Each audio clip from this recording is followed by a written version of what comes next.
Hi friends, ഇന്നത്തെ മേലേക്ക് നമുക്ക് കടക്കാം. മാഡം, എൻ്റെ പേര് ഞാൻ യഥാർത്ഥത്തിലുള്ളത് പറയുന്നില്ല. എങ്കിലും ഒരു പേരല്ലേ വേണ്ടത് മാഡത്തിന്. അതുകൊണ്ട് എന്നെ ഡെയിലി ഒന്ന് വിളിക്കൂ. എനിക്ക് 22 വയസ്സുണ്ട്.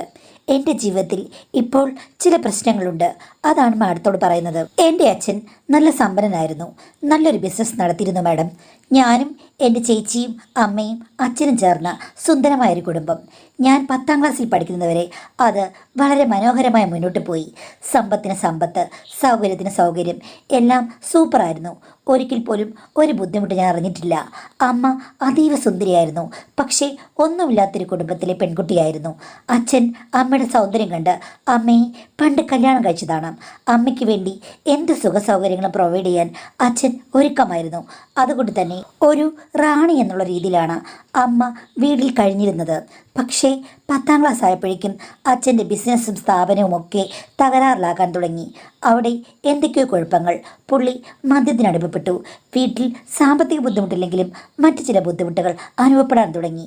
പിന്നീട് ഞാൻ +1 അവസാനമായപ്പോഴാണ് മാഡം അച്ഛൻ നിലയില്ലാ കയത്തിലാണെന്ന് മനസ്സിലായത്. കടക്കെണി. അദ്ദേഹം എന്ത് കാട്ടിക്കൂട്ടിയതാണെന്ന് അമ്മ ചോദിച്ചിട്ടും പുള്ളിക്കാരൻ ഒന്നും പറയുന്നില്ല. എന്തൊക്കെയോ രഹസ്യങ്ങളുമുണ്ടായിരുന്നു. അതിൻ്റെ പേരിൽ വഴക്കും വക്കാണുമായി. സാമ്പത്തിക ബുദ്ധിമുട്ട് അങ്ങേയറ്റത്തായി മാഡം. ഒരു ദിവസം അദ്ദേഹം ഞങ്ങളെല്ലാം തനിച്ചാക്കി ഈ ലോകത്തിൽ നിന്ന് പോയത്. അത് വലിയൊരു ചതി തന്നെയായിരുന്നു എന്ന് അമ്മ എപ്പോഴും പറയും. ഇത്രയും കടം. അച്ഛൻ്റെ സ്ഥാപനങ്ങളെല്ലാം പോയി. ഈ വീട് നിൽക്കുന്ന സ്ഥലം മാത്രമേ ബാക്കിയുള്ളൂ. അതിനും 8 ലക്ഷം രൂപയോളം കടമുണ്ട്. ബാക്കിയെല്ലാം പോയി. ബാങ്കിൽ 5 പൈസ ബാലൻസ് ഇല്ല. അമ്മയുടെ കയ്യിലുള്ള സ്വർണ്ണാഭരണങ്ങൾ പോലും എല്ലാം വിറ്റിരുന്നു മാഡം. ചുരുക്കം പറഞ്ഞു കഴിഞ്ഞാൽ ഇനി എന്ത് ചെയ്യുമെന്ന് അറിയില്ല. എങ്കിലും കുറച്ച് സ്വർണം അമ്മ എവിടെയോ വെച്ചിരുന്നു. അത് വിറ്റിട്ടാണ് ഞങ്ങൾ മുന്നോട്ട് നീങ്ങിയത്. ആ സമയത്ത് ചേച്ചി ഡിഗ്രി പഠിച്ചു കഴിഞ്ഞിരുന്നു. അമ്മ പറഞ്ഞു, മോളെ, നീ എവിടെയെങ്കിലും ഇനി ജോലിക്ക് പോകണം. അമ്മയും ശ്രമിക്കാം. അങ്ങനെ നമ്മുടെ കുടുംബം മുന്നോട്ട് പോകാം. ഇവൻ വളർന്നു വരുമ്പോൾ എല്ലാം ശരിയാകുമെന്ന് പറഞ്ഞു. എൻ്റെ ചേച്ചിക്ക് അതൊന്നും അത്ര ഇഷ്ടപ്പെട്ടില്ല. സമ്പന്നതയിൽ വളർന്നു വന്നതല്ലേ, കഷ്ടപ്പാട് അറിയുകയുമില്ല. ഡിഗ്രി കഴിഞ്ഞ് ചേച്ചി ഒരു കമ്പ്യൂട്ടർ സ്ഥാപനത്തിൽ ജോലിക്ക് കയറി. പക്ഷേ 3 മാസം കഴിഞ്ഞപ്പോഴേക്കും അന്യമതസ്ഥനായ ഒരാളുടെ കൂടെ ചേച്ചി സ്ഥലം വിട്ടു. അയാൾ സുന്ദരനും പണക്കാരനുമായിരുന്നു. അവർ ബാംഗ്ലൂരിലേക്കാണ് പോയത്. അതിൻ്റെ പുറകെ പോകാനും ചേച്ചി അന്വേഷിക്കാനും ആരുമില്ലായിരുന്നു. എങ്കിലും ചേച്ചിക്ക് നല്ല സൗന്ദര്യമുള്ളത് കൊണ്ട് അയാൾ കൊണ്ടുപോയി. അവർക്ക് നല്ലൊരു കുടുംബമുണ്ടായി. പക്ഷേ അത് കഴിഞ്ഞതിൽ പിന്നെ ചേച്ചി ഞങ്ങളെ ശ്രദ്ധിക്കുകയോ വിളിക്കുകയോ ഒന്നും ചെയ്തിട്ടില്ല. ചേച്ചി നല്ല നിലയിലാണ്. എങ്കിൽ പോലും ഞങ്ങൾക്ക് വേണ്ടി അവർ ഒന്നും ചെയ്തിട്ടില്ല മാഡം. പ്രതികാരം ചെയ്തതുപോലെ അമ്മയും എന്നെ ഉപേക്ഷിച്ചിട്ട് പോവുകയായിരുന്നു. അവരുടെ ആഡംബരമായ വീഡിയോകളും ഫോട്ടോയുമൊക്കെ സോഷ്യൽ മീഡിയയിൽ അപ്ഡേറ്റ് ചെയ്യും. പക്ഷേ ഞങ്ങളോട് സഹകരിക്കില്ല. വിളിച്ചാൽ എടുക്കുകയുമില്ല. പിന്നീട് നമ്പർ മാറുകയും ചെയ്തു. അതോടുകൂടി അവളുടെ കാര്യം ഇനി ചിന്തിക്കണ്ടെന്ന് അമ്മ പറഞ്ഞു. അമ്മ ഒരു ജോലിക്ക് പോകാമെന്ന് തീരുമാനിച്ചു മാഡം. അങ്ങനെ അമ്മ അടുത്തുള്ള ഒരു പൂജാ സ്റ്റോറിൽ പോകാൻ തുടങ്ങി. പ്രസിദ്ധമായ ഒരു അമ്പലം ഞങ്ങളുടെ വീടിനടുത്തുണ്ടായിരുന്നു. അത് ഒരു വരുമാന മാർഗമായി മാഡം. വലിയ പണമൊന്നും കിട്ടില്ലെങ്കിലും അത്യാവശ്യം ഞങ്ങൾക്ക് കഴിഞ്ഞു പോകാം. പിന്നെ കടം അതിങ്ങനെ കിടക്കുകയാണ്. ചെറിയ ചെറിയ രീതിയിൽ ഇടയ്ക്ക് അമ്മ അത് അടയ്ക്കാനും തുടങ്ങി. ഞാൻ പഠിച്ചുകൊണ്ടിരിക്കുകയാണല്ലോ, അതുകൊണ്ട് വരുമാനമില്ല. ഒരു ദിവസം അമ്മയെ അറിയാവുന്ന ഒരാൾ അമ്മയോട് ചോദിച്ചു, അല്ല, ഇവന് എന്തെങ്കിലും ജോലിക്ക് പോയിക്കൂടെ സൈഡായിട്ട്? അമ്മ പറഞ്ഞു, അവൻ എന്ത് ജോലിക്ക് പോകാനാണ്? വല്ല കേറ്ററിംഗുകാരുടെ പോകാനാണ് നിങ്ങൾ പറഞ്ഞത്. എനിക്കത് ഇഷ്ടമില്ലെന്ന് പറഞ്ഞു. അപ്പോൾ പുള്ളിക്കാരൻ പറഞ്ഞു, അതല്ലാതെ വേറെ എന്തെങ്കിലും നോക്ക്. എനിക്ക് ഒരു ഫ്രണ്ടുണ്ട്. അയാൾ ഒരു ഇവൻറ്റ് മാനേജ്മെൻറ്റ് നടത്തുകയാണ്. അവിടെ സുന്ദരമായിട്ടുള്ള ആൺപിള്ളേരെ വേണം. അതും വിളമ്പി കൊടുക്കാനല്ലേ. അപ്പോൾ പുള്ളി പറഞ്ഞു, അതിനെന്താ, ഒരു ദിവസം 2000 രൂപ കിട്ടും. പക്ഷേ നല്ല സൗന്ദര്യമുള്ള ആൺപിള്ളേരായിരിക്കണം. കൊച്ചു ചെക്കന്മാരെ ആവശ്യമുണ്ട്. അപ്പോൾ അമ്മ ചോദിച്ചു, അതിന് സൗന്ദര്യമില്ലാത്തൊരു വിളമ്പി കൊടുത്താൽ ശരിയാകില്ലേ? അപ്പോൾ അയാൾ പറഞ്ഞു, ഇതൊക്കെ ഒരു ഗിമിക്സാണ്. വലിയ വലിയ ആളുകൾ വരുന്ന സ്ഥലമാണ്. അവിടെ നല്ല സൗന്ദര്യമുള്ളവർ തന്നെ വേണം. നല്ല സുന്ദരന്മാരായ പെമ്പിള്ളാരോ ആമ്പിള്ളേരോ ഉണ്ടെങ്കിൽ പറയണമെന്ന് അയാൾ എന്നോട് പറഞ്ഞിരുന്നു. എന്തായാലും ഇവൻ സുന്ദരനാണല്ലോ, ഇവനെ കൊണ്ട് അങ്ങനെ എന്തെങ്കിലും കാര്യത്തിന് പോയി കഴിഞ്ഞാൽ പണം ഉണ്ടാക്കാൻ പറ്റും. പിന്നെ അത് മാത്രവുമല്ല, വലിയ ജോലിപ്പാടൊന്നുമില്ലല്ലോ ചേച്ചി എന്ന് പറഞ്ഞു. അത് കേട്ടപ്പോൾ അമ്മ എന്നോട് പറഞ്ഞു, നിനക്ക് പോകാൻ പറ്റുമെങ്കിൽ പോകുമോനെ എന്ന് പറഞ്ഞു. അമ്മയുടെ വർണ്ണന കേട്ടപ്പോൾ ഞാൻ പറഞ്ഞു, സൗന്ദര്യമുള്ളവർക്ക് മാത്രമാണോ അമ്മയെന്ന്? അമ്മ പറഞ്ഞു, അവൻ അങ്ങനെ പറഞ്ഞത്. എന്തായാലും എൻ്റെ പൊന്നുമോനെ, നിനക്ക് സൗന്ദര്യം വാരിക്കോരി ദൈവം തന്നിട്ടുണ്ടല്ലോടാ. പണം കിട്ടുകയാണെങ്കിൽ കിട്ടട്ടെ, വേറെ പ്രശ്നമൊന്നുമില്ലല്ലോ എന്ന് പറഞ്ഞു. ഞാനാണെങ്കിൽ സാധാരണ ജോലി ചെയ്യാനും തയ്യാറായിരുന്നു. അമ്മ പക്ഷേ എന്നോട് അങ്ങനെ ഒരിക്കലും ആവശ്യപ്പെട്ടിട്ടില്ല. പഠിച്ചു കഴിഞ്ഞിട്ട് എന്തെങ്കിലും രക്ഷ നേടണം എന്ന് മാത്രമേ പറഞ്ഞിട്ടുള്ളൂ. അതുകൊണ്ടാണ് ഞാൻ മറ്റു കാര്യങ്ങൾക്കൊന്നും പോകാതിരുന്നത്. അങ്ങനെ അയാളാണ് എന്നെ ഇവൻറ്റ് മാനേജ്മെൻറ്റിലാക്കിയത്. രാത്രിയിൽ ഉറക്കം വിളക്കണം, അല്ലെങ്കിൽ അവധി ദിവസങ്ങളിൽ പോകണമെന്നുള്ളൂ മാഡം. നിൽക്കണം, അല്ലാതെ വേറെ പ്രശ്നമൊന്നുമില്ല. നല്ല ഫുഡ് കിട്ടും, നന്നായിട്ട് മേക്കപ്പ് ഒക്കെ ചെയ്ത് നല്ല വസ്ത്രങ്ങളൊക്കെ ഇട്ടാണ് നിൽക്കുന്നത്. അതുകൊണ്ട് എനിക്ക് വലിയ ബുദ്ധിമുട്ടാണെന്ന് തോന്നിയില്ല. 2000 രൂപ അല്ലെങ്കിൽ 1800 രൂപ ഒക്കെ കിട്ടുകയും ചെയ്തു. ലോൺ അടയ്ക്കാനുള്ള വലിയൊരു വഴി തെളിഞ്ഞു കിട്ടുകയായിരുന്നു. അമ്മയ്ക്കും എനിക്ക് സന്തോഷമായി. ജീവിതം പിന്നെ നന്നായി മുന്നോട്ട് പോകുമെന്ന് തോന്നി മാഡം. അങ്ങനെ ഞാൻ പോയിക്കൊണ്ടിരുന്നപ്പോൾ എനിക്ക് അവിടെ നിന്ന് പല അനുഭവങ്ങളും ഉണ്ടായി. കാരണം എന്ന് വെച്ച് കഴിഞ്ഞാൽ പല ആളുകളും വന്ന് ഇങ്ങോട്ട് കയറി സംസാരിക്കും. അതിൽ ആണുങ്ങളുമുണ്ട്, പെണ്ണുങ്ങളുമുണ്ട്. ചില 45 വയസ്സ് കഴിഞ്ഞ സ്ത്രീകളും കൊച്ചുമാരൊക്കെ വന്ന് എന്നോട് എവിടെയാ മോൻ്റെ വീട്, ഫോൺ നമ്പർ തരാമോ, ഞാൻ വാട്സാപ്പിൽ മെസ്സേജ് അയക്കാം, വരുമോ മോൻ എന്നൊക്കെ ചോദിക്കാൻ തുടങ്ങി. ആദ്യമൊന്നും എനിക്ക് മനസ്സിലായില്ല. പിന്നീട് എനിക്ക് മനസ്സിലായി അവരെന്നെ കണ്ട് ഇഷ്ടപ്പെട്ട് വന്നിട്ടാണ് ഇതൊക്കെ ചോദിക്കുന്നത്. ചിലരൊക്കെ പണം തരാമെന്ന് പറഞ്ഞിട്ടുണ്ട്. അതിൽ ആൺ പെൺ ഭേദമൊന്നുമില്ല മാഡം. അപ്പോഴാണ് എനിക്ക് മനസ്സിലായത് സൗന്ദര്യം എന്ന് പറഞ്ഞു കഴിഞ്ഞാൽ ഇത്രയധികം വലിയ വാല്യുള്ള ഒരു കാര്യമാണെന്ന്. അമ്മയോട് ഇത് പറയണമെന്നുണ്ടായിരുന്നു. ഇങ്ങനെയൊക്കെ പലരും ചോദിക്കുമ്പോൾ നമുക്കൊരു ബുദ്ധിമുട്ടാണ്. ആണുങ്ങൾക്ക് ഇങ്ങനെയാണെങ്കിൽ പെണ്ണുങ്ങൾക്ക് എന്ത് ബുദ്ധിമുട്ടായിരിക്കും എന്ന് ഞാൻ ഓർത്തു. എൻ്റെ കൂടെ ജോലി ചെയ്യുന്ന ഒരു ചേച്ചിയുണ്ട്. ഞങ്ങളുടെ കൂട്ടത്തിൽ ഏറ്റവും കൂടുതൽ സുന്ദരി അവരാണ്. അവരോട് ഞാൻ ഒരു ദിവസം പറഞ്ഞു, ചേച്ചി ഇതുപോലൊരു കാര്യമുണ്ട്. ചേച്ചി എന്ന് പറഞ്ഞാൽ അവർക്കൊരു 24 വയസ്സ് കാണും, അത്രയേ ഉള്ളൂ. അപ്പോൾ പുള്ളിക്കാരി എന്നോട് പറഞ്ഞു, എടാ ഇതൊക്കെ ഡീൽ ചെയ്യാൻ നമ്മൾ പഠിക്കണം. ഇതിലിപ്പോൾ വലിയ കാര്യമൊന്നുമില്ല. ഗുണമുള്ള ആൾക്കാരാണ്, VIPs ആണ് എന്ന് തോന്നുകയാണെങ്കിൽ നമ്മൾ കൈ കൊടുക്കണം. ഇല്ലെന്നുണ്ടെങ്കിൽ ചിരിച്ച് അയ്യോ സോറി എന്നൊക്കെ പറഞ്ഞ് നമ്മൾ നമ്മുടെ ആറ്റിറ്റ്യൂഡ് പ്രകടമാക്കുക. ചേച്ചി ഇങ്ങനെ പോയിട്ട് എന്തെങ്കിലും അനുഭവങ്ങൾ ഉണ്ടായിട്ടുണ്ടോ? അപ്പോൾ ചേച്ചി അങ്ങോട്ടും ഇങ്ങോട്ടും നോക്കിയിട്ട് പറഞ്ഞു, എടാ മോനെ, നമുക്ക് ആവശ്യം എന്താ? പണമല്ലേ? അത് ഈസി ആയിട്ട് കിട്ടില്ല. പക്ഷേ ഈ വഴിക്ക് പ്രതീക്ഷിക്കുന്നതിനേക്കാൾ കൂടുതൽ സൗഹൃദങ്ങളും ബന്ധങ്ങളും സ്ഥാനമാനങ്ങളും ജോലികളും ഒക്കെ കിട്ടും. ചിലപ്പോൾ പണവും നന്നായി കിട്ടിയെന്നിരിക്കും. അപ്പോൾ നോക്കിയും കണ്ടു നിന്ന് കഴിഞ്ഞാൽ ഒരു കുഴപ്പമില്ല. പിന്നെ ഇതാരോടും പറയാൻ പോകരുത്. അവനവൻ്റെ കാര്യങ്ങൾ അവനവൻ തന്നെ ഡീൽ ചെയ്യണം. ഇത്രയും വലിയ ഫംഗ്ഷൻസിനൊക്കെ വരുമ്പോൾ തീർച്ചയായിട്ടും നമ്മൾ കാണുന്നത് ആച്ചാളി ഊച്ചാളി ആളുകളെ ആയിരിക്കില്ല, നല്ല ആളുകളെ ആയിരിക്കും കാണുന്നത്. അപ്പോൾ നമുക്കതിൻ്റെതായ ഗുണമുണ്ട്. ചിലരുടെ സൗഹൃദം നമ്മൾ ഒഴിവാക്കുക, ചിലരുടെ സൗഹൃദം നമ്മൾ സ്വീകരിക്കുക. അപ്പോൾ ചേച്ചി ഇങ്ങനെയുള്ള കാര്യങ്ങൾ ഏറ്റെടുക്കാറുണ്ടോ? പിന്നില്ലാതെ എങ്ങനെയാടാ നല്ല രീതിയിൽ ജീവിക്കുക. അപ്പോൾ ചേച്ചി എന്തിനും പ്രശ്നം സംഭവിക്കില്ലേ? ചേച്ചി ഒരു പെണ്ണല്ലേ എന്ന് പറയുമ്പോൾ ചേച്ചി പറഞ്ഞു, പിന്നെ നല്ല സംഗതികൾ അവരുടെ കയ്യിലുണ്ട്. നല്ല പൈസ കൊടുത്ത് അവർ സുരക്ഷാ കാര്യങ്ങൾ വാങ്ങിച്ചുകൊണ്ട് വരും. നമ്മളങ്ങ് ചെന്നാൽ മതിയെന്നേ, ഒരു പ്രശ്നവുമില്ല. ഇപ്പോൾ പുലിവാല പിടിക്കാൻ ആരുമില്ലല്ലോ, അതുകൊണ്ട് എല്ലാം സേഫാണ്. നമ്മൾ സേഫ്, അവർ സേഫ്, നമ്മുടെ അക്കൗണ്ട് നിറയും എന്ന് ചേച്ചി പറഞ്ഞു. എടാ നിനക്ക് പണത്തിൽ കൂടുതൽ ആവശ്യമുണ്ടെങ്കിൽ ഇങ്ങനെ വരുന്നവരിൽ നിന്ന് കൊച്ചുമ്മമാരെയോ അല്ലെങ്കിൽ ഭർത്താക്കന്മാരെ ഇവിടെ ഇല്ലാതെ ഇങ്ങനെ കാത്തു നിൽക്കുന്ന പെണ്ണുങ്ങളോ ആരെങ്കിലും ഉണ്ടെങ്കിൽ വില പേശി നല്ല തുക പറഞ്ഞുറപ്പിച്ചിട്ട് മാത്രമേ പോകാവൂ. അങ്ങനെയാണെങ്കിൽ നിനക്ക് നല്ല പ്രയോജനമുണ്ട്. നിനക്ക് ലോൺ അടയ്ക്കാനുണ്ടെന്നല്ലേ പറഞ്ഞത്? അതൊക്കെ 2 വർഷമല്ലടാ, 3 മാസത്തിനുള്ളിൽ തീർക്കാം എന്ന് ചേച്ചി പറഞ്ഞു. അത് കേട്ട് കഴിഞ്ഞപ്പോൾ എനിക്ക് ആ കൂടി ദേഹം കുളിരുന്ന പോലെ തോന്നി. ഇങ്ങനെയൊക്കെ നടക്കുമോ? ചേച്ചി ഒരു മിടുക്കിയാണ്. ഇതിൻ്റെ ഇടയ്ക്കൂടി ചേച്ചി നല്ല രീതിയിൽ കമ്പി ലൈൻ വലിക്കുന്നുണ്ടല്ലോ എന്ന് ഞാൻ ഓർത്തു. പക്ഷേ എനിക്കാണെങ്കിൽ വല്ലാത്ത പേടിയും. അമ്മയോട് ഇത് പറയണോ വേണ്ടയോ എന്ന് ഞാൻ ഓർത്തു. ഇങ്ങനെയൊക്കെ നടക്കുമെന്ന് അറിഞ്ഞു കഴിഞ്ഞാൽ അമ്മ പറയും വേണമെങ്കിൽ ജോലിക്ക് പോകണ്ടെന്ന്. പക്ഷേ ഒരു ദിവസം കഥകൾ പറഞ്ഞു വന്ന കൂട്ടത്തിൽ ആവേശത്തിൽ ഞാൻ അമ്മയോട് ഇങ്ങനൊരു കാര്യമുണ്ടെന്ന് അവിടെയും ഇവിടെയും തൊടാതെ പറഞ്ഞു. അമ്മ ചോദിച്ചു, സത്യം പറ, അവിടെ എന്താ നടക്കുന്നത്? എന്താണ് അവൾ പറഞ്ഞത് നിന്നോട്? എന്താ ഈ കാര്യങ്ങളെന്നൊക്കെ എന്നോട് ക്വസ്റ്റ്യൻ ചെയ്യുന്ന പോലെ ചോദിച്ചു. അപ്പോൾ ഞാൻ തത്ത പറഞ്ഞ പോലെ ആ ചേച്ചി പറഞ്ഞ കാര്യങ്ങളും എന്നോട് ആളുകൾ പെരുമാറുന്ന രീതിയൊക്കെ പറഞ്ഞു. അത് കേട്ട് കഴിഞ്ഞപ്പോഴേക്കും അമ്മ മൂക്കത്ത് വിരൽ വെച്ചു.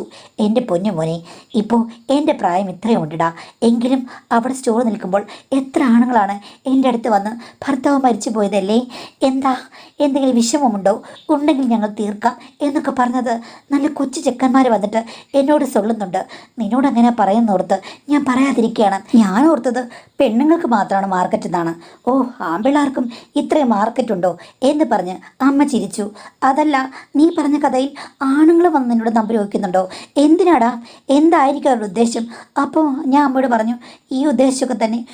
കലികാലം എന്താ ചെയ്യുക എന്ന് പറഞ്ഞ് അമ്മ തലയ്ക്ക് കൈവച്ചു. ആ, ഒരു കണക്കിന് ആ പെൺകുട്ടിയെ കുറ്റം പറയാൻ പറ്റില്ലടാ. നല്ല പണം വേണ്ടേ ജീവിക്കാൻ വേണ്ടി. അവൾ പറഞ്ഞ എന്താ 3 മാസം കൊണ്ട് ലോൺ അടച്ച് തീർക്കാമെന്നോ? നമുക്കിനി ഒരു 6 ലക്ഷം രൂപയെങ്കിലും കാണില്ലടാ ലോൺ അടയ്ക്കാൻ. ഞാൻ പറഞ്ഞുണ്ട്. അപ്പോൾ അമ്മ കുറച്ചു നേരം ആലോചിച്ചിട്ട് എന്നോട് പറയുകയാണ്, മോനെ ഞാൻ ആലോചിക്കായിരുന്നു, നമ്മൾ എന്ത് സമ്പന്നതയിൽ വളർന്ന ആൾക്കാരാണ്. എത്രയധികം സമ്പത്ത് നമുക്കുണ്ടായിരുന്നു. അതെല്ലാം നിന്റെ അച്ഛൻ നശിപ്പിച്ച് കളഞ്ഞു. അങ്ങനോട് എനിക്ക് വലിയ പ്രണയമായിരുന്നു. അതെല്ലാം അങ്ങയുടെ ചതിയിൽ ഒളിച്ചുപോയി. സത്യം പറഞ്ഞാൽ ഒരാണിനെ പോലും എനിക്കിഷ്ടമല്ല. ഇഷ്ടമായിരുന്നെങ്കിൽ തീർച്ചയായിട്ടും ഞാൻ എൻ്റെ കടയിൽ വരുന്ന, എന്നെ സ്വാധീനിക്കാൻ വരുന്ന ഏതെങ്കിലും ഒരു സമ്പന്നനെ നോക്കി അല്ലെങ്കിൽ കല്യാണം കഴിച്ച് ഏതെങ്കിലും രീതിയിൽ നമുക്ക് രണ്ടുപേർക്കും സമ്പന്നമായ ഒരു ജീവിതം ഉണ്ടാക്കിയെടുത്തേനെ. അമ്മ എന്തൊക്കെയാണ് പറഞ്ഞത്? അതേടാ, എനിക്ക് സത്യം പറഞ്ഞാൽ ഉള്ളിൻ്റെ ഉള്ളിൽ പ്രതികാരമാണ്. നിൻ്റെ അച്ഛനേക്കാൾ നല്ലൊരാളെ വേണമെന്നൊക്കെ തോന്നാറുണ്ട്. പക്ഷേ സത്യം പറഞ്ഞാൽ ആൺവർഗത്തോട് എനിക്കൊരു താല്പര്യമില്ല. അല്ലായിരുന്നെങ്കിൽ എത്ര വളഞ്ഞ വഴിക്ക് പോയായിരുന്നെങ്കിലും ഞാൻ പണം സമ്പാദിച്ചേനെയും. ഈ കഷ്ടപ്പാടുകളൊന്നും നമുക്ക് വരികയുമില്ല. നിന്റെ ചേച്ചി ഉണ്ടല്ലോ, ഈ ഒരു അവസരത്തിൽ കുടുംബത്തിന് രക്ഷയാകേണ്ടവളാണ്, നമ്മളെ രക്ഷിക്കേണ്ടവളാണ്. അവൾ നമ്മളിൽ നിന്ന് എസ്കേപ്പ് ചെയ്ത് ഇപ്പം നോക്ക് ലക്ഷറി കാറിൽ കറങ്ങി നടക്കുന്നു. ശരിക്കും പറഞ്ഞാൽ നമുക്കത്ര കാറോ അല്ലെങ്കിൽ അത്ര ലക്ഷറിയോ വേണ്ടതല്ലേടാ. പക്ഷേ അമ്മയ്ക്ക് വയ്യ, അതുകൊണ്ടാണ്. അല്ലെങ്കിൽ തെറ്റാണോ ശരിയാണോ എന്ന് ഒരിക്കലും അമ്മ നോക്കില്ല. ഈ സമൂഹത്തെ പേടിയുമില്ല. ഇനിയിപ്പോൾ ആരെ പേടിച്ചിട്ട് എന്ത് കാര്യം? പണമാണല്ല കാര്യം. നമുക്ക് മനസ്സിലായില്ലേ? അമ്മ എന്തൊക്കെയാണ് പറഞ്ഞു വരുന്നതെന്ന് എനിക്ക് പിടികിട്ടുന്നില്ല. എനിക്കിപ്പോൾ ഒരു കാര്യമേ ഉള്ളൂ, ആ പെൺകുട്ടി പറഞ്ഞത് ശരിയാണോ? നല്ല പണം കിട്ടുമെങ്കിൽ എൻ്റെ പൊന്നു മോനെ നീ ഇറങ്ങ്. നീ ഒരാണല്ലേ, നിനക്ക് ഒരു നഷ്ടവും സഹിക്കാനില്ല. അമ്മയും നീയും മാത്രമുള്ള ഈ ഞെരുങ്ങിയ ജീവിതത്തിൽ നമുക്ക് എന്തെങ്കിലും ഗുണം വേണ്ടടാ. അതിൽ സദാചാരമോ ആളുകളെ ഒന്നും നോക്കേണ്ട കാര്യമില്ല. ആരോടും പറയാതെ രഹസ്യമായിട്ട് നീ മുന്നോട്ട് പോയാൽ മതി. ഞാൻ പറഞ്ഞ അമ്മേ, എനിക്ക് ഈ പറഞ്ഞ കാര്യം നടക്കുമെന്നറിയില്ല. കാര്യം ആരെങ്കിലും പറഞ്ഞു കഴിഞ്ഞാൽ ഉടനെ അവരോട് താല്പര്യം തോന്നണ്ടേ? അപ്പോൾ അമ്മ എൻ്റെ ചുമലിൽ പിടിച്ചുകൊണ്ട് പറഞ്ഞു, എടാ നീ ഒരാണാണ്, തീർച്ചയായിട്ടും നിനക്കായിരിക്കും ഇത് ഏറ്റവും കൂടുതൽ പറ്റുക. കാര്യം നല്ല സുന്ദരനായ ആൺചെറുക്കനെ മോഹിച്ച് വരുന്ന സ്ത്രീകളുടെ അടുത്ത് അവർക്ക് മോഹം തോന്നുന്ന വിധത്തിൽ പെരുമാറാൻ ആണിന് എന്താ പ്രശ്നം? ഒരു പ്രശ്നവുമില്ല. എല്ലാ ആണുങ്ങൾക്കും ആഗ്രഹം എന്താണ്? ഒത്തിരി സഖിമാർ വരണമെന്നാണ്. അങ്ങനെ നോക്കുമ്പോൾ നിനക്ക് ഈ കിട്ടാൻ പോകുന്നത് ഭാഗ്യമായിട്ട് കരുതിക്കൂ. അമ്മ സമ്മതിച്ചു തരികയാണ്. അതുമാത്രമല്ല, അമ്മ നിർബന്ധിക്കുകയാണ്, നമുക്ക് കാശുണ്ടാക്കണം, അതിന് ഈ വഴിയേ ഉള്ളുവെങ്കിൽ ആ വഴി തന്നെ നോക്കണമെന്നാണ് പറയുന്നത്. അമ്മ വാശി കയറിയാണ് സംസാരിക്കുന്നത്.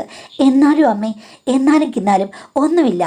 നമുക്ക് ഇങ്ങനെ വഴിയുണ്ടെങ്കിൽ തീർച്ചയായിട്ടും പണം സമ്പാദിക്കണമടാ, ഒരു പ്രശ്നവുമില്ല. പിന്നെ ഞാൻ നിന്നോട് പറയുകയാണ്, ഒരു 35 വയസ്സിന് മുകളിലുള്ള പെണ്ണുങ്ങളെ നോക്കിയാൽ മതി. അമ്മ എന്താ അങ്ങനെ പറഞ്ഞത്? എടാ, അവളുമാരുടെ കയ്യിലെ പണം കാണിക്കുള്ളൂ. ചെറുപ്പക്കാരി പെണ്ണുങ്ങളില്ലേ, അത് റിസ്ക് ആണ്. കല്യാണം കഴിക്കാത്തവരൊക്കെ പ്രേമമാണെന്ന് പറഞ്ഞ് നടക്കും. മറ്റവർക്കൊക്കെ അങ്ങനെയല്ല. ഭർത്താവ് അങ്ങോട്ട് പോകുന്ന ഗ്യാപ്പിലായിരിക്കും അവളുമാരുടെ തോന്നിയാസങ്ങൾ.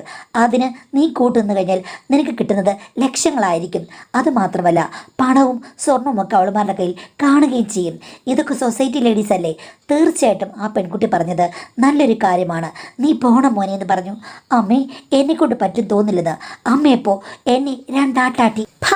നീയൊക്കെ വന്ന് എൻ്റെ മക്കളായി ജനിച്ചു പോയല്ലോ, എൻ്റെ വയറ്റിൽ ഒരു ഗുണവുമില്ല എന്നൊക്കെ പറഞ്ഞ് ഞാൻ പറഞ്ഞു, അമ്മ ഇങ്ങനെ പറയരുത്, എനിക്കതിനുള്ള പ്രായമായിട്ടുണ്ടോ അല്ലെങ്കിൽ കഴിവുണ്ടോ എന്നൊന്നും അറിയില്ലല്ലോ എന്ന്. അപ്പം അമ്മ പറഞ്ഞു, കഴിവൊക്കെ ഉണ്ട്, നീ ആ അച്ഛൻ്റെ മോനല്ലേ, അയാളുടെ പകുതി കഴിവ് നിനക്ക് കിട്ടിക്കഴിഞ്ഞാൽ ശരിയാകും എന്ന് പറഞ്ഞു. ഞാൻ പറഞ്ഞു, അമ്മ എന്താ ഉദ്ദേശിക്കുന്നത്? അമ്മ അപ്പോഴേക്കും എന്നെ കടന്ന് ആക്രമിച്ചു. എന്നിട്ട് പറഞ്ഞു, ഞാൻ നോക്കട്ടെ നിൻ്റെ അളവ്. പണ്ടത്തെ കാര്യങ്ങളൊക്കെ എനിക്കറിയാം, ഇപ്പോഴത്തെ കാര്യങ്ങൾ ഓക്കെ ആണെങ്കിൽ ആ കാര്യങ്ങൾ കൊണ്ട് നിനക്ക് ഇതല്ല കോടികൾ സമ്പാദിക്കാൻ പറ്റും. മുഖസൗന്ദര്യവും മറ്റു സൗന്ദര്യം ഉണ്ടാകണം. അമ്മ എന്തായി കാണിക്കുന്ന പറഞ്ഞപ്പോൾ അമ്മ പറഞ്ഞു, മിണ്ടരുത്, രക്ഷപ്പെടാൻ ഒരു വഴി കിട്ടിക്കഴിഞ്ഞപ്പോഴേക്കും അവൻ്റെ ഒരു കുണുക്കം. ഞാനൊന്ന് നോക്കട്ടെ. നിന്നെ എണ്ണ തേച്ച് കുളിപ്പിച്ച് വളർത്തിയത് ഈ അമ്മയാണ്. എനിക്ക് നിൻ്റെ എല്ലാ കാര്യങ്ങളും അറിയാം. എല്ലാത്തിലും അവകാശവും അധികാരമുണ്ട്. അതുകൊണ്ട് ഞാൻ പറയും, നീ ഒരു നല്ല ആണാണോ അല്ലയോ എന്ന്. ഞാൻ പറഞ്ഞു, അമ്മേ, എനിക്ക് ചെറുതായിട്ട് വേദനിക്കുന്നുണ്ടെന്ന്. അമ്മ പറഞ്ഞു, വേദന? ആ, അത് ഇത്തിരി കഴിയുമ്പോൾ രസകരമായിട്ട് മാറും, നോക്കട്ടെ എന്ന് പറഞ്ഞു. അമ്മ ഇത്തിരി നേരം ടെസ്റ്റ് ചെയ്തു. അത് കഴിഞ്ഞ ശേഷം അമ്മ എന്നോട് പറഞ്ഞു, ഒരു പ്രശ്നവുമില്ല, അച്ഛനേക്കാൾ കേമനാണ് നീ. ഇപ്പോൾ ഞാനായതുകൊണ്ടാണ് നിനക്ക് ഇങ്ങനൊരു പ്രശ്നം. പക്ഷേ നിനക്ക് ഇഷ്ടപ്പെട്ടവർ വരുമ്പോൾ എല്ലാം താനെ റെഡി ആയിക്കോളും. അമ്മ അങ്ങനെ പറഞ്ഞു കഴിഞ്ഞപ്പോഴേക്കും എനിക്ക് എന്ത് പറയണമെന്നറിയില്ല. അമ്മയപ്പോൾ എന്നോട് ഉപദേശിച്ചു, എടാ, എന്തായാലും നീ അത്ര നല്ലവനൊന്നുമല്ല. നിന്റെ മൊബൈൽ ഇപ്പോൾ തുറന്ന് കാണിച്ചാൽ തന്നെ കാണും എല്ലാ കാര്യങ്ങളും 100 കണക്കിന് വീഡിയോ ആയിട്ട്. കാര്യങ്ങളെല്ലാം നിനക്കറിയാം, അനുഭവ സമ്പത്തില്ല, അത്രേ ഉള്ളൂ പ്രശ്നം. അത് ആണുങ്ങളില്ലേ, അണ്ണാന്മാരെ പോലെയാണ്. അണ്ണാനെ മരം കയറ്റം കയറാൻ ആര് പഠിക്കേണ്ട കാര്യമില്ല, തന്നെ കയറിക്കോളും എന്ന് പറഞ്ഞതുപോലെ ഞാൻ പറഞ്ഞത് നീ കേട്ടാൽ മതി. നിനക്കിപ്പോൾ ഇഷ്ടം തോന്നുന്ന ആളുകളെ മാത്രമേ നീ ഈ ഒരു കാര്യത്തിന് വേണ്ടി സ്വീകരിക്കാവൂ. നിനക്ക് മനസ്സിൽ ഇഷ്ടം തോന്നുന്ന ആളുമായിട്ട് അടുത്തിടപഴകാൻ എന്താ പ്രശ്നം? ഒരു പ്രശ്നവുമില്ല. അപ്പോൾ ആദ്യം നീ വരുന്ന റിക്വസ്റ്റുകളിൽ നിന്നും നിനക്ക് മാനസികമായി ഇഷ്ടം തോന്നുന്ന അല്ലെങ്കിൽ നിനക്ക് അട്രാക്ഷൻ തോന്നുന്ന ആളുകളെ മാത്രം തിരഞ്ഞെടുക്കുക. എന്നിട്ട് നിൻ്റെ അവസ്ഥ പറയുക, ഇതൊക്കെ പുതിയതാണ്, പിന്നെ അതേപോലെ തന്നെ പണം ഇഷ്ടംപോലെ ആവശ്യമുണ്ട്, ഒത്തിരി ബുദ്ധിമുട്ടുകളുണ്ട്, നല്ല പണം കിട്ടുകയാണെങ്കിൽ മാത്രമേ ഈ കാര്യത്തിനുള്ളൂ എന്ന് പറയുക, വില പേശുക, അങ്ങനെ നല്ല എമൗണ്ട് ഫിക്സ് ചെയ്യുക. നിന്നേക്കാൾ കൂടുതൽ അവരുടെ ആവശ്യമാണ് നിന്നെ അറിയേണ്ടത് എന്ന് അവർക്ക് തോന്നണം. അങ്ങനെയാകുമ്പോൾ ഇഷ്ടം പോലെ പണം ഇങ്ങോട്ട് ഓഫർ ചെയ്യും. അപ്പോൾ നീ മുക്കിയും മൂളയും സമ്മതിക്കുക, പിന്നെ നിന്നെ ഡിമാൻഡ് കൂട്ടുക. അങ്ങനെ വന്നു കഴിയുമ്പോഴേക്കും നല്ല എമൗണ്ട് പെട്ടെന്ന് തന്നെ കൈവരും. അല്ലമ്മേ, അമ്മയ്ക്കിതൊക്കെ എങ്ങനെ അറിയാം? അപ്പം അമ്മ പറഞ്ഞു, എന്തായാലും ഈ ലോകത്തല്ലേ ഞാൻ ജീവിക്കുന്നത്, എനിക്കും ഇതൊക്കെ അറിയാം. പിന്നെ ആ വഴിയിലേക്ക് പോകാൻ എനിക്ക് താല്പര്യമില്ല. കാര്യം ആണുങ്ങളോട് എനിക്ക് താല്പര്യമില്ല.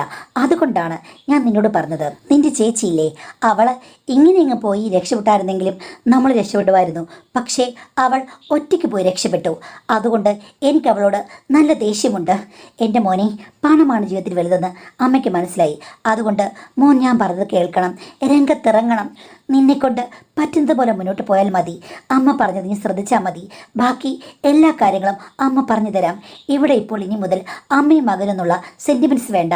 നമുക്ക് ഈ വീട് നമ്മുടെ പേരിലാക്കണം. അതേപോലെ തന്നെ ഈ കടങ്ങളിൽ നിന്നെല്ലാം രക്ഷപ്പെട്ട് അവളുടെ മുന്നിൽ നമുക്ക് ഞെളിഞ്ഞ് നടക്കണം. ജോലിയൊക്കെ കിട്ടാൻ കുറേ താമസിക്കുമല്ലോടാ, ഇത് തന്നെ വലിയൊരു ജോലി, പ്ലീസ് കുട്ട എന്ന് പറഞ്ഞ് അമ്മേൻ്റെ തലയിൽ തലോടി. അമ്മയുടെ നിർബന്ധം കൂടിക്കൂടി വന്നു.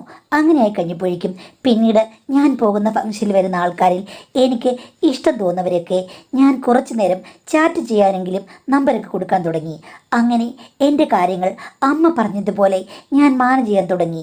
ചില ആളുകൾക്കൊക്കെ അമ്മ വന്നാണ് മറുപടി കൊടുക്കുന്നത്. അമ്മയ്ക്ക് അത് പതിയൊരു ഹരമായിട്ട് മാറി. ആളുകളോട് വില പേശുന്നതും കാര്യങ്ങൾ തുറന്നു പറഞ്ഞതും എല്ലാം വാട്സാപ്പ് ചാറ്റിലാണ്. അതെല്ലാം അമ്മ ഏറ്റെടുത്തു.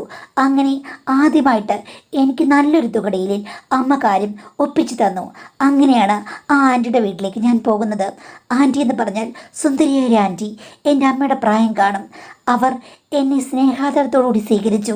അവർക്ക് ചെറുപ്പക്കാരെ ആൺകുട്ടികളെയാണ് അത്ര ഇഷ്ടം എന്ന് പറഞ്ഞ് അവർ ഓടി വന്ന് എന്നെ പൊലുകി. എൻ്റെ മോനെ വേണ്ടി ആൻറ്റി എന്തിനു റെഡിയാണ് എന്ന് പറഞ്ഞു. മോനെ, ആൻറ്റിയുടെ താമരപ്പാടം നിനക്ക് വേണ്ടി കാത്തു നിൽക്കുകയാണ് എന്നൊക്കെ പറഞ്ഞു. അതേപോലെ അവർ വളരെ റൊമാൻറ്റിക്കായിട്ടാണ് എന്നോട് പെരുമാറിയത്. ആൻറ്റിയെ ഞാൻ മുത്തേ പൊന്നി എന്നൊക്കെ വിളിക്കണമെന്ന് ആൻറ്റി നിർബന്ധിക്കുകയും ചെയ്തു.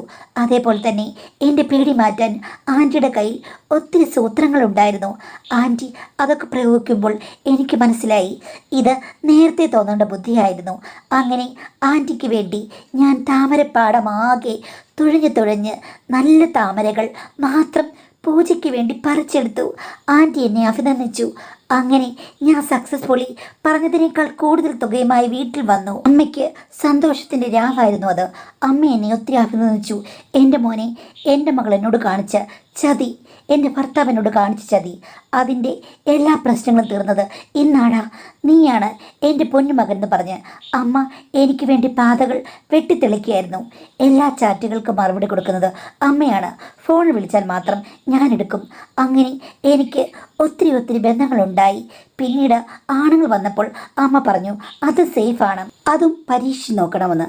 അങ്ങനെ ഇഷ്ടമില്ലാതിരുന്നിട്ട് കൂടി ഞാൻ പരീക്ഷണ മേഖലയിലേക്ക് ഇറങ്ങി. പതുക്കെ എനിക്ക് എന്തും മാനേജ് ചെയ്യാവുന്ന അവസ്ഥയിലേക്ക് വന്നു മാഡം. അങ്ങനെ ഒരു വർഷമൊന്നും എടുത്തില്ല. അതിനു മുമ്പേ കടവും തീർത്ത് ഞങ്ങൾക്ക് വലിയൊരു വാഹനം ലോൺ എടുക്കാനായി മാഡം. പിന്നീട് ഞങ്ങളുടെ വീടെല്ലാം റിനോവേറ്റ് ചെയ്തു. ഇപ്പോഴും ഞാൻ എൻ്റെ ജീവിതം മുന്നോട്ട് കൊണ്ടുപോയിക്കൊണ്ടിരിക്കുന്നത് എൻ്റെ സൗന്ദര്യം മൂലമാണ്. സൗന്ദര്യത്തിന് ആണിനും പെണ്ണിനും വ്യത്യാസമില്ലാതെ ഇത്രയും മാർക്കറ്റ് ഉണ്ടെന്ന് എനിക്കറിയില്ലായിരുന്നു. ഇപ്പോൾ മറ്റൊരു ജോലിക്ക് പോയില്ലെങ്കിലും തലമുറകളോളം സൗന്ദര്യമുണ്ടെങ്കിൽ സമ്പാദിക്കാമെന്ന് എനിക്ക് മനസ്സിലായി. പക്ഷേ ഇപ്പോൾ ഒരു 5-6 മാസമായിട്ട് അമ്മയ്ക്ക് എന്നോടുള്ള സമീപനത്തിൽ ഒത്തിരി മാറ്റമുണ്ട്. അമ്മ എന്നോട് കൂടുതൽ അടുത്ത് പെരുമാറുന്നു. അമ്മ ഇപ്പോൾ പറഞ്ഞത് അമ്മയ്ക്ക് മറ്റാരോടും താല്പര്യമില്ല, പക്ഷേ എന്നോട് താല്പര്യമുണ്ടെന്ന് ഞാൻ വഴുതി മാറി മാറി പോവുകയാണ്. അമ്മ ഇപ്പോൾ അതിൻ്റെ പേരിൽ എന്നോട് വഴക്കുണ്ടാക്കുകയാണ്. എന്തായാലും ഇത്രയൊക്കെ മാനേജ് ചെയ്യാൻ പറ്റുമെങ്കിൽ ഇവിടെ ഇപ്പോൾ ഒന്നും നോക്കേണ്ട കാര്യമില്ല, എനിക്കും ഒരവസരം നീ തരണം എന്നാണ് അമ്മ പറയുന്നത്. ഞാൻ പക്ഷേ അത് തള്ളി നീക്കൊണ്ട് പോവുകയാണ്. അമ്മ പറഞ്ഞത് എല്ലാം നോർമലായിട്ട് കാണാനാണ്, അവിടെ സെൻറ്റിമെൻറ്റ്സ് പാടില്ലെന്ന്. എൻ്റെ മനസ്സിൽ എന്നെക്കൊണ്ട് എല്ലാം പറ്റുമെങ്കിലും ചില സദാചാര ചിന്തകൾ എന്നെ പുറകിലേക്ക് പിടിച്ചു വലിക്കുകയാണ്. ഞാൻ എത്രത്തോളം അമ്മയെ അത് സ്റ്റോപ്പ് ചെയ്യുന്നു അത്രത്തോളം അമ്മ എന്നോട് ദേഷ്യത്തോടുകൂടി പെരുമാറുകയാണ് മാഡം. നല്ല നിലയിലായിരുന്ന ആ ഒരു ജീവിതം പിന്നെയും അമ്മയുടെ വഴക്ക് മൂലം കുളമാകുകയാണ്. ഇത്തരം കാര്യങ്ങൾക്ക് എനിക്ക് തുടക്കം കുറിക്കണമെന്ന് ഒരു സംശയം മാഡം. ഇനിയിപ്പോൾ ഇത്രയുമായി കഴിഞ്ഞപ്പോൾ ഞാൻ എന്താണ് ചെയ്യേണ്ടത്? അവിടെയൊക്കെ ഈ ഒരു സദാചാരം നോക്കേണ്ട കാര്യമുണ്ടോ? അത് കുറ്റബോധമുള്ള കാര്യമാണോ? പ്ലീസ് മാഡം ഒന്ന് പറയുമെന്നാണ് പറഞ്ഞിരിക്കുന്നത്. ഇപ്പം സദാചാരം, കുറ്റബോധം ഇത് പറയാതെ ഒരു മെയിൽ പോലും വായിക്കാൻ പറ്റാത്തൊരവസ്ഥയാണ്. സത്യം പറഞ്ഞു കഴിഞ്ഞാൽ ആ ചാരം വാരി വാരി ഞാനങ്ങ് മടുത്തു. എനിക്ക് സത്യം പറഞ്ഞാൽ ഇത്തരം ഒരു സബ്ജക്റ്റ് അത് ഒരിക്കലും പാടില്ലെന്നേ പറയാൻ പറ്റുകയുള്ളൂ. എനിക്ക് ഇച്ചിരി ചാരം വാരൽ കൂടുതലാണല്ലോ. സദാചാരക്കാരിയാണ് ഞാൻ, കുലസ്ത്രീയായിട്ട് അങ്ങ് ചമഞ്ഞ് നടക്കല്ലേ, അങ്ങനെ അങ്ങ് ജനിച്ച് ജീവിച്ച് പോയി. അതുകൊണ്ടാണ് കേട്ടോ. അതുകൊണ്ട് ഞാൻ പറയും ഒരിക്കലും ഇത്തരം ഒരു ബന്ധം സ്റ്റാർട്ട് ചെയ്തത്. അത് വളരെ കോംപ്ലിക്കേഷൻസ് ഉണ്ടാക്കും, അതിൻ്റെ ആവശ്യമില്ല. അമ്മയ്ക്ക് ഈ ലോകത്ത് എത്രയോ പുരുഷന്മാരെ വിവാഹിതരാകാൻ കിട്ടും. അതുമാത്രമല്ല ചെറുപ്പക്കാരെ നോക്കിയാലും അമ്മയ്ക്ക് അമ്മയുടെ കാര്യങ്ങൾക്ക് വേണ്ടി കിട്ടും. അപ്പോൾ പിന്നെ മകനെ ഈ കാര്യത്തിന് വേണ്ടിയിട്ട് നിർബന്ധിക്കുന്നത് ശരിയല്ല. പിന്നെ മകനെ നിർബന്ധിച്ച് ഈ കാര്യത്തിലേക്ക് ഇറക്കിയത് പണത്തിൻ്റെ ആവശ്യമുണ്ടെന്നൊക്കെ പറഞ്ഞാൽ കൂടിയും അതും നമുക്കൊരിക്കലും ന്യായീകരിക്കാൻ പറ്റുന്ന കാര്യങ്ങളല്ല. പക്ഷേ ഇതെൻ്റെ അഭിപ്രായമാണെങ്കിലും നിങ്ങൾക്ക് സദാചാരവും നിങ്ങളുടെ കുറ്റബോധവും ഒക്കെ മാറ്റിവെക്കാമെങ്കിൽ എന്ത് വേണമെങ്കിലും ആകാം. കാര്യം രണ്ട് വ്യക്തികൾ തമ്മിലുള്ള കാര്യങ്ങൾ അവർക്കല്ലേ അറിയിക്കുകയുള്ളൂ. അപ്പോൾ ഇത് വേറെ ആളോട് ചോദിച്ചു കഴിഞ്ഞാൽ ആരെങ്കിലും അംഗീകരിക്കുമോ? ആരെങ്കിലും വേണമെന്ന് പറയുമോ? ഒരിക്കലും വേണ്ടാന്നേ പറയുമോ? ഒരിക്കലും ഇത് നല്ല കാര്യമാണെന്ന് എനിക്ക് ഉപദേശിക്കാനേ പറ്റുകയില്ല. അതുകൊണ്ട് ഇത് സ്വന്തം റിസ്ക് ആയിട്ട് ഏറ്റെടുത്ത്, അല്ലെങ്കിൽ നിങ്ങൾക്ക് രണ്ടുപേർ കൂടി നിങ്ങളുടെ അണ്ടർസ്റ്റാൻഡിങ് കാണുമല്ലോ, അപ്പോൾ അത് വെച്ച് മുന്നോട്ട് പോകുകയാണെങ്കിൽ അതിലിപ്പോൾ ആരും ക്വസ്റ്റ്യൻ ചെയ്യാൻ വരികയില്ല. പക്ഷെ എന്തൊക്കെ പറഞ്ഞെന്ന് പറഞ്ഞാലും ഇത് നല്ല വഴിയല്ല. പക്ഷേ വഴികൾ തിരഞ്ഞെടുക്കുന്ന അവനോട് ഇഷ്ടമല്ലേ? അപ്പോൾ ഇത്തരം കാര്യങ്ങൾക്ക് മറ്റുള്ളവരുടെ അഭിപ്രായം ചോദിക്കാതിരിക്കുന്നതാണ് നല്ലത്. അവനവൻ്റെ മനസ്സനുസരിച്ച് മുന്നോട്ട് പോവുക. ചോദിച്ചു കഴിഞ്ഞാൽ വേണ്ട എന്ന് എല്ലാവരും പറയുകയുള്ളൂ.